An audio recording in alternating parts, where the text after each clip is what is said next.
예수님께서 부활하신 후 50일째 되는 날은 유대교의 3대 절기 오순절입니다. 이 날에 마가다락방에 모인 120명의 성도들에게 성령님이 강림하셔서 성령 충만받게 되는, 우리 기독교에서는 성탄절, 부활절, 성령 강림절 3대 절기로 지키고 있습니다. 오늘은 성령 강림절로 우리들이 미리 지키고 있습니다. 이 성령 강림의 현상은 참으로 특이해서 우리들이 잘 이해가 되지 않는 그런 말씀으로 되어 있는데, 세 가지의 현상이 나타나고 있습니다. 첫째는 성령 강림절에 바람이 나타나 있고, 두 번째는 불이 나타나 있고, 세 번째는 방언이 나타났습니다. 이 모두가 하나님의 임재를 나타내는 것입니다. 첫째, 바람은 푸뉴마라고 하는 말로서 영킴 또는 생기, 생명이라는 뜻을 가지고 있습니다. 즉, 창세기 2장 7절의 말씀에 보면 여호와 하나님이 땅의 흙으로 사람을 지으시고 생기를 그 코에 불어넣으시니 사람이 생명이 되니라. 흙은 아무 생명이 없습니다. 그런데 하나님의 생기, 푸뉴마가 확 들어가니까 흙이 된 사람이 생명이 되었습니다.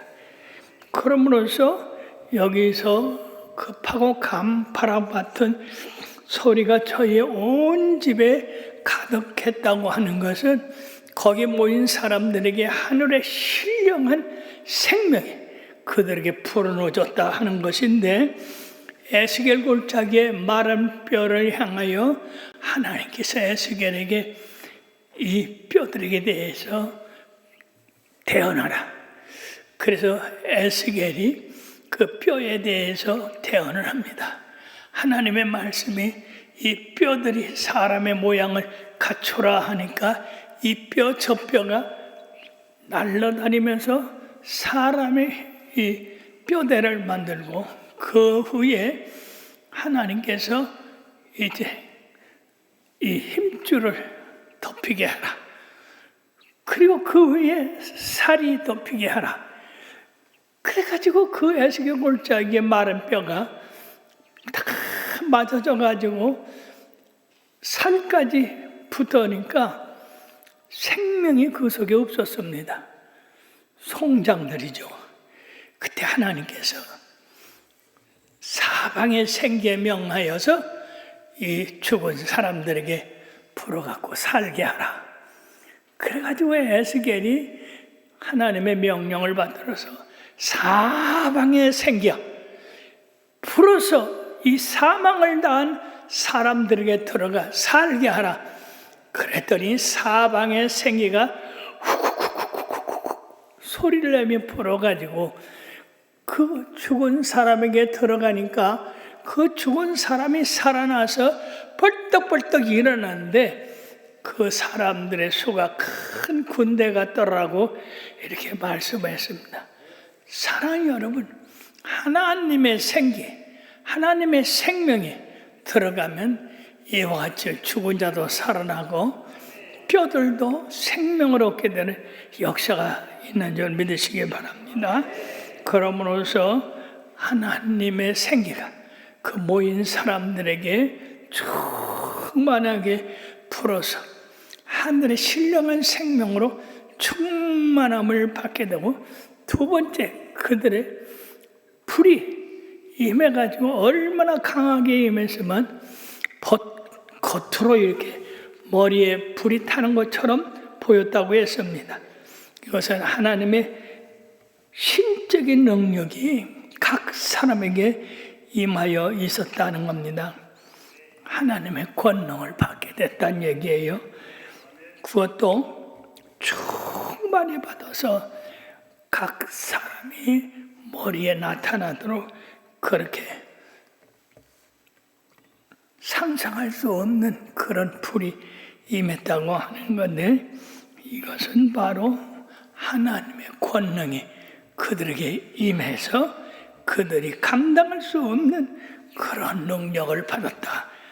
그 다음에 그들이 이렇게 하나님의 생기를 받고 불을 받았는데 놀랍게도 방언이 터져나왔습니다. 다 성령의 힘을 받고 성령이 말하게 하심을 따라 다른 방언으로 말하기를 시작했다고 했습니다. 왜 이 세상의 언어가 제각각입니까? 그것은 인간의 교만으로 말미암아 바벨탑을 쌓아서 하나님과 비교하려고 했을 때 하나님이 그들의 교만을 꺾어가지고 언어가 혼잡하게 되므로 그때서부터 이 세상의 모든 언어가 이렇게 혼잡하게 되어서 서로가 서로를 알아들 수 없게끔 되게 되었습니다. 그러나 오순절 성령 세례로 말미암아 바벨탑에서 지었던 인간의 죄가 하나님께서 사하여 주시옵시고 오직 성령의 충만함으로 언어가 하나 되어서 회복되는 그런 시대가 열리게 되었던 겁니다. 그러므로 그 당시에 15개 이상의 나라들의 사람들이 모여서 이 오순절 성령 세례를 받은 120명의 문도들이 소리치고 엎드려 통곡하고 하나님을 찬양하는 그 소리가 얼마나 굉장했으면 오순절에 모였던 그 흩어졌던 유대인들이 오순절 지키기 위하여 한 100여만 명이 모였다고 했는데 그 많은 사람들이 이 사람들의 성령 세례 받은 그 현장을 보기 위해서 와가지고 놀랐습니다. 왜냐하면 그 사람들은 대개 갈릴리 사람들인데 그 갈릴리 사람들이 15개 나라에서 모인 유대인들의 각 나라의 말로서 하나님을 찬양하고 하나님을 회개하라는 그런 말씀을 전하는 것을 듣고 이들이 다 갈릴리 사람들인데 어째서 우리 본토말로 말하는가? 놀라운 언어의 하나가 되는 역사가 일어났습니다. 즉 바벨론에서 흩어졌던 혼잡한 언어가 성령 강림으로 하나 되는 목소리를 내게 된 것은 바로 성령 세례로 말미암아서 온 세계에 복음이 하나로다가 전파되는 것을 의미하고 있습니다.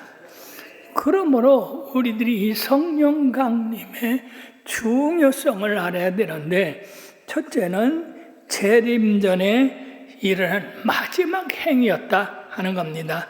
즉 예수님은 인류를 구하기 위해서 우리와 똑같은 성령이 있고 세상에 태어나셨지만은 그 많은 유혹에도 넘어가지 아니하시고 수많은 선한 일을 행하시고 이들의 오해로 말미암아 십자가에서 돌아가시고 죽은 자 가운데서 3일 만에 다시 살아나시고 그리고 40여일 동안 제자들과 함께 하시며 그리고 하늘로 올라가셨습니다. 예수님께서 하늘로 올라가실 때에 자신을 대선해서 온 세상에 복음을 전파할 성령을 보내시겠다고 했는데 바로 이 성령 강림은 이 약속을 이루신 것으로서 예수님의 구원 사역이 그대로 일어난 독특한 사건입니다. 두 번째 중요한 것은 사도들에게 증인으로 필요한 능력을 줬습니다. 오순절 성령 사건이 주님의 지상 명령을 효과적으로 수행할 수 있는 사도들에게 필요한 능력을 수여하신 중요한 사건입니다. 예수님의 생전에 제자들을 자기 곁에 두시고 그들을 1차적으로 권위 있는 증인으로 훈련하셨습니다. 그러나 여러 가지 제한으로 인하여서 그들에게 모든 것을 가르쳐 줄 수가 없었습니다. 주님의 능력을 그들에게 줄 수도 없었습니다. 주님은 제자들에게 장차 성령님을 보내주실 텐데 바로 그 성령님이 오시면 자신이 행하려고 했던 모든 일을 완성할 것이라고 약속해 주셨습니다. 그들은 하나님의 구원 사역 속에서 성령이 오심으로 말미암아 온전한 증인이 될 수 있게 준비하셨습니다. 이러한 점에서 오순절 성령 강림은 바로 이러한 주님의 약속이 성취된 사건이다 하는 것입니다.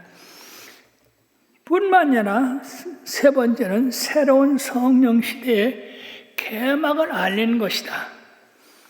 성령님이 사도들이 1차적으로 증인이 될 수 있었던 그런 무장을 성령 세례로 시켰습니다.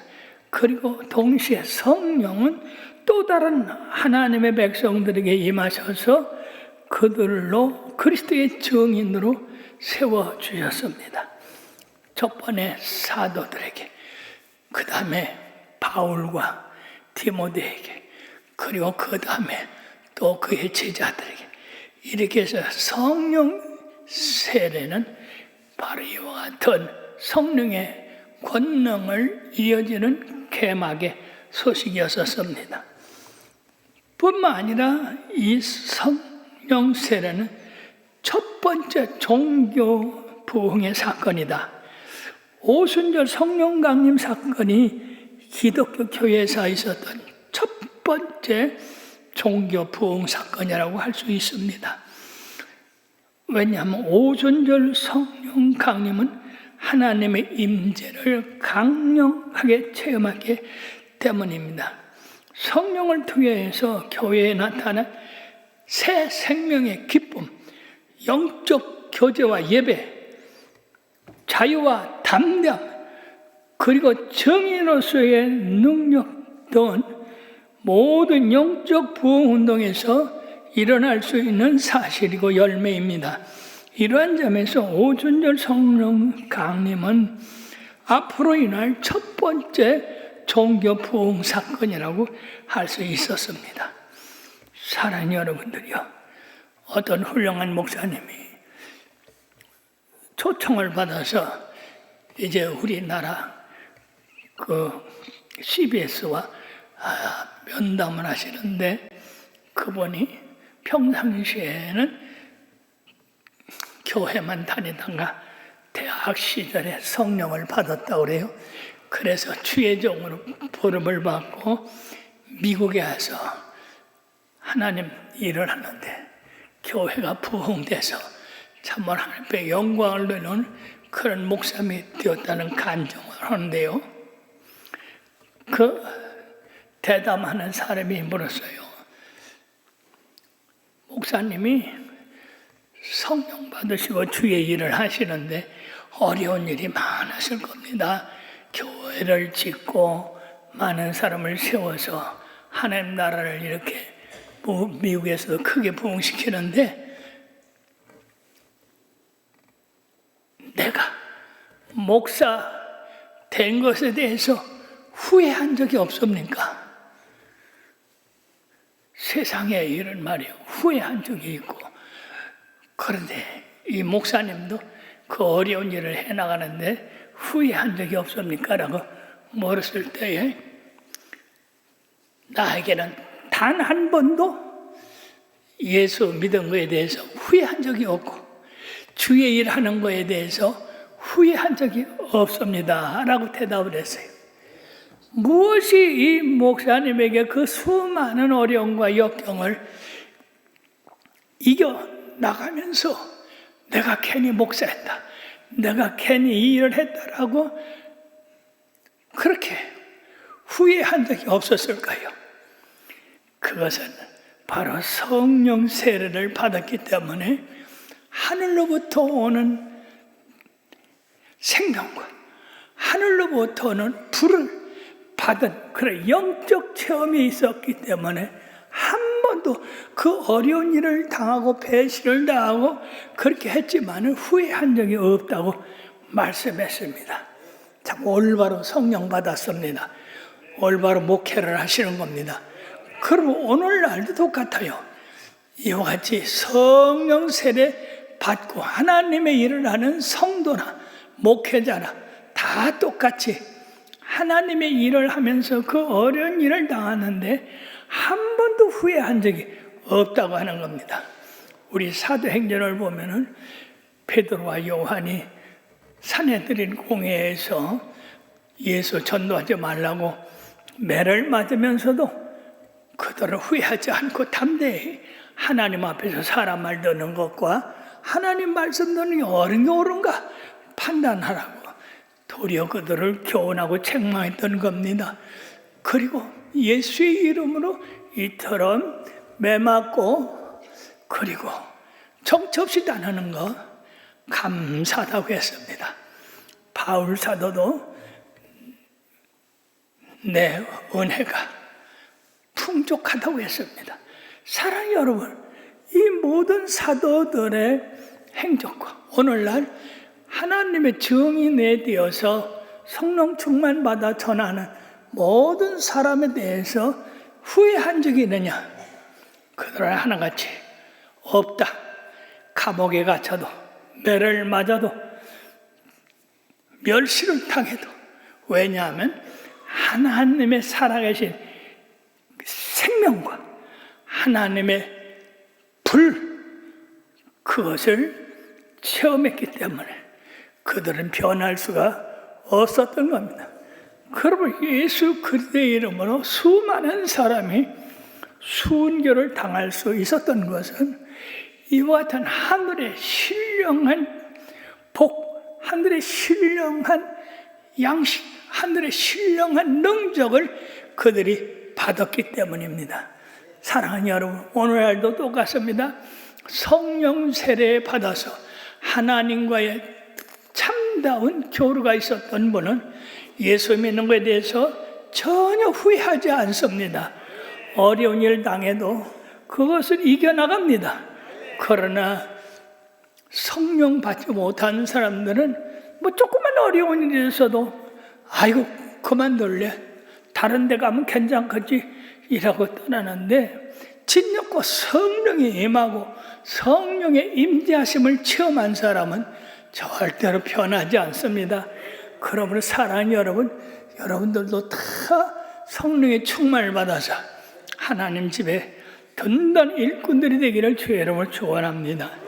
그러면 세 번째, 성령 세례의 목적이 뭐냐? 첫째는 예수 그리스도께서 메시아 된 것을 증거하기 위해서 그렇습니다. 주의 성령이 내게 임하심으로 가난한 자에게 복음을 증거하게 하시려고 포로된 자를 자유케 하시고 눈먼 자를 보게 하고 눈있는 자를 자유케 하고 은혜를 전파하기 위함이라 하신 말씀같이 우리 예수님이 하나님의 아들로서 이 땅에 오셔서 그 일을 행하셨다는 겁니다. 두 번째는 예수님이 세상에 이루어 놓으신 사역을 계속해서 이루어 나가게 하기 위해서 우리 예수님이 그 제자들에게, 믿는 자들에게 성령 세례를 주셔가지고 하늘의 그 놀라운 신령한 생명과 신령한 힘을 체험하게 하심으로써 변함없이 어떤 어려움이 있어도 복음을 전가하게 하셨던 것입니다. 그러므로 그리스도의 목적, 즉 하나님의 뜻을 이루기 위해서 성령 세례를 주셨는데 하나님의 뜻은 무엇입니까? 바로 이 세상이 예수 그리스도를 통해서 만민이 구원받는 겁니다. 하나님이 세상을 이처럼 사랑하사 독생을 주시니 이는 저를 믿는 자마다 멸망치 않고 영생을 얻게 하려 하심이라. 온 세상을 구원하기 위해서. 그러므로 또 디모데전서 2장 4절에도 하나님은 모든 사람이 구원을 받으며 진리라는 데 이르기를 원하시느라 이것을 이루시기 위해서 제자들에게 성령 세례를 주셨고, 그리고 이것을 교회를 세우고 교회를 행하는 그 목적을 주셔서 만민을 구원하게 하셨던 겁니다. 뿐만 아니라 마지막으로 그리스도의 제자들에게 능력을 입히시기 위함이다. 오직 성령이 임하시면 너희가 권능을 받고 예루살렘 온 유대와 사마리아 땅까지로 내 증인이 되리라. 즉 어떤 사람의 명예를 위해서 일하는 거 아니라 예수 그리스도의 그 사역, 예수 그리스도의 선하심, 그 아름다운 목적을 이루기 위해서 성령을 주셨다는 겁니다. 사도행전을 보면은 제자들이 성령 세례 받은 다음에 얼마나 많은 사람들이 핍박을 받고 어려움을 당하고 모함을 당하고 감옥에 갇히고 굶주리고 목마르고 메마르고 이겨나갔습니다. 한 사람도 굴복하지 않았습니다. 어떻게 해서 그런 일이 있었느냐? 바로 성령 세례 받을 때 그 하늘의 신령한 은혜와 능력을 받았기 때문에 그들은 그런 참된 체험이 있어서 결코 세상에서 일어난 일들 때문에 흔들리지 않고 꿋꿋하게 순교하는 자리까지도 나가서 하나님의 뜻을 이 땅에 이루시게 되었다 하는 겁니다. 그러므로 사랑하는 여러분, 하나님의 종들이 이런 능력이 없으면 행할 수가 없어요. 하나님의 일이 얼마나 어렵습니까? 저는 개척 때 생각이 납니다. 초막그 성전에 들어가서 내가 하나님 앞에 땅을 치며 울었어요. 하나님, 능력 주셔야죠. 능력 없이 내가 어떻게 하나님이라 합니까? 생각을 해보시오. 초대교회에 사람들에게 전도를 해야 되는데 어떻게 전도합니까? 예수 믿으면 모든 것이 해결된다고 전도를 했는데 그들이 그 말을 듣고 교회에 왔어요. 근데 무슨 능력으로 그들을 갖다가 소원을 성취시켜 줍니까? 그건 하나님의 능력이 있어야 되잖아요. 그래서 하나님 앞에 능력 주세요.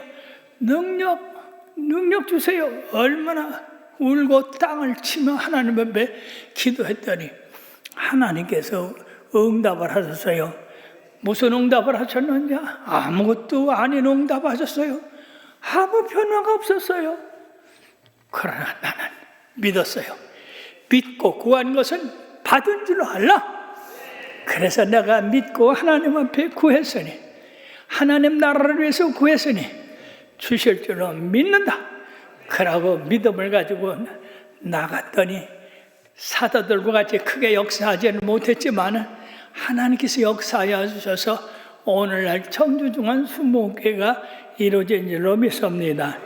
그러므로 사랑하는 여러분, 하나님의 일을 하는데 성령의 능력 없이는 절대 할 수가 없습니다. 인간의 힘으로는 할 수가 없어요.